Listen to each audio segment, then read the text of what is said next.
Hello बच्चों, welcome back to our channel Rajput स्कम study. तो बच्चों, आज के इस वीडियो में हम आप सभी को हिंदी के रचनाओं को याद करने की सबसे आसान ट्रिक बताएंगे। तो बच्चों, यदि आप क्लास 10th के स्टूडेंट हैं या फिर क्लास 12th के, दोनों के लिए ये वीडियो है। देखिए, जो रचना है यानी कि कवियों का जो रचना है, ये 12th वालों के लिए और 10th वालों के लिए, दोनों के लिए इम्पोर्टेंट है, क्योंकि दोनों के बोर्ड एग्जाम में ये रचनाएँ पूछी जाती हैं। तो याद करने की ट्रिक कैसी है हम आप सभी को बताएंगे, एंड तक देखिएगा, बहुत ज़्यादा इंपॉर्टेंट है। तो देखिए, पहला है जयशंकर प्रसाद की प्रमुख रचनाएं। इसको स्टार्ट करने से पहले आप सभी से छोटी सी रिक्वेस्ट है, चैनल पर नए हो चैनल को सब्सक्राइब जरूर कर लीजिएगा। तो चलिए देखते हैं। तो क्या ट्रिक क्या हमारा है, जयशंकर प्रसाद की जो रचनाएं हैं उनको याद करने की ट्रिक क्या है। देखिए, ट्रिक है एक अंधे ने अंकल से चाय मांगी। क्या? एक अंधे ने अंकल से चाय मांगी। अब इसको किस तरह आपको याद करना है, देखिए इस तरह आपको याद करना है। यहाँ पर लिखा गया है एक अध है, इसको अंधे लिख सकते हैं या फिर अध लिख सकते हैं। अध है, यह मात्रा ऊपर वाला हटा दीजिए, ने पे ये भी मात्रा आता है न, आ हो गया, अंक मात्रा हटा दीजिए, क, और उसके बाद ल, उसके बाद यहाँ पर स, फिर यहाँ से आपका च, यहाँ तक आपका जो है ये ट्रिक है। तो यहाँ पर देखिए, ए से आपका एक घूंट, ये जयशंकर प्रसाद की रचना है। कै से कामायनी, अ से आंसू, ध से ध्रुव स्वामिनी, और न से यहाँ पर देखिए, इसको ये अपने मन से थोड़ा याद, यानी कि ये टॉपिक में आ गया है। देखिए, इसको अपने मन से अपने मन में याद करना है। इसको देखिए ट्रिक अपनाना है। इसमें देखिए जन में जय, जन में जय, जन में जय का नाग यज्ञ।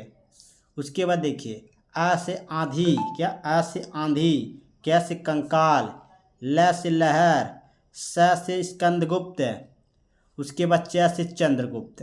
तो ये ट्रिक है आपका जयशंकर प्रसाद की रचना का, जो कि बहुत इंपॉर्टेंट है। इस तरह आप इसको याद कर सकते हैं, इनकी सभी रचना। उसके बाद हमारा दूसरा कवि हैं सूरदास जी। क्या? सूरदास जी। इस वीडियो में आपको कवियों के जो रचनाओं के बारे में बताएं। अगली वीडियो में आप सभी को जो है लेखकों के जो है रचना बताएंगे। तो देखिए, इसमें क्या है, सूरदास की प्रमुख रचनाएं। तो इसका ट्रिक क्या है, देखिए, श्री सूर महान साहित्य। क्या? श्री सूर महान साहित्य, ये आपको ट्रिक अपनाना है। और इसको कैसे, देखिए, श्री, उसके बाद यहाँ पर सूर, महा न हटा देना है, उसके बाद शाही, इतना आपको कर देना है। उसके बाद देखिए, श्रीमद् भगवत गीता, ये आपके सूरदास जी की रचना है। सूर यानी कि सूर सागर, या फिर इसका एक और है सूर सरावली, ये दो हैं आपके, इसमें आ जाते हैं सूर सागर में, सूर सरावली में। अब महाभारत भी एक रचना है सूरदास जी का। शाही, इसको शाही यानी कि इसका मतलब हो गया साहित्यिक लहरी, साहित्यिक लहरी।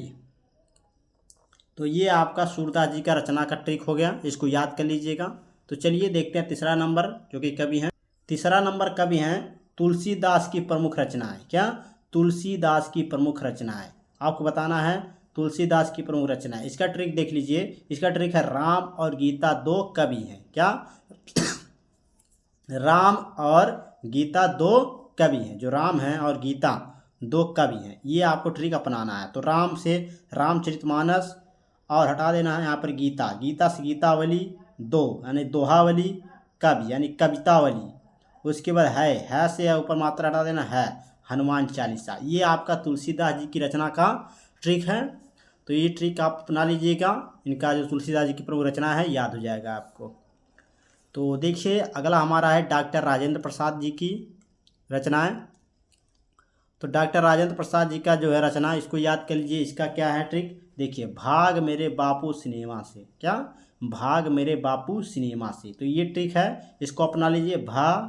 भा से भारतीय संस्कृति, गया से गांधी जी की देन, उसकी मेरी यूरोप यात्रा, बापू के कदमों में, सी से हो गया संस्कृति का अध्ययन, माँ से मेरी आत्मकथा, से शिक्षा और संस्कृति। तो ये आपका ट्रिक है। भा से भारतीय संस्कृति, गया से गांधी जी की देन, मेरी यूरोप यात्रा, बापू के कदमों से, सी से संस्कृति का अध्ययन, माँ से मेरी आत्मकथा, से शिक्षा और संस्कृति। तो ये चौथा नंबर जो कि चौथे कवि हैं डॉक्टर राजेंद्र प्रसाद जी, इनका जो है ट्रिक आपको मालूम हो गया। चलिए पाँचवा नंबर देख लेते हैं। पाँचवा नंबर जो कवि हैं वो हमारी महादेवी वर्मा जी हैं। महादेवी वर्मा जी का जो है देख लीजिए, इनका ट्रिक, इनकी रचनाओं का ट्रिक देख लीजिए। ट्रिक है दीप निशा रानी को सही रास्ता दिया। जो दीप है, निशा रानी को सही रास्ता दिया। तो ये ट्रिक है, दीप से दीपशिखा हो गया, नी से नीरजा हो गया, सा से संध्या और रा से रश्मि, नी से निहार। अब देखिए यहाँ पर सही से यहाँ पर लिख दिया मैंने संधिनी। क्या? संधिनी। और आ से अतीत के चलचित्र, स से ऊपर वाला हो गया है, इसको यहाँ पर कर दीजिएगा, ये संधिनी वाला है। उसके बाद यहाँ से स, नीचे वाला जो स है वो सप्तवर्णा हो गया। क्या? सप्तवर्णा। और या से यामा हो गया। तो ये आपका ट्रिक है महादेव वर्मा जी का, इसको याद कर लीजिए, इसका स्क्रीनशॉट लेते चलिए। उसके बाद चलिए हम देखते हैं छठा नंबर टॉपिक, जो कि छठे नंबर में जो कवि हैं उनको देख लेते हैं। तो छठे नंबर कवि हैं हमारे आचार्य रामचंद्र शुक्ल जी। इनकी प्रमुख रचना आपको देख लीजिए।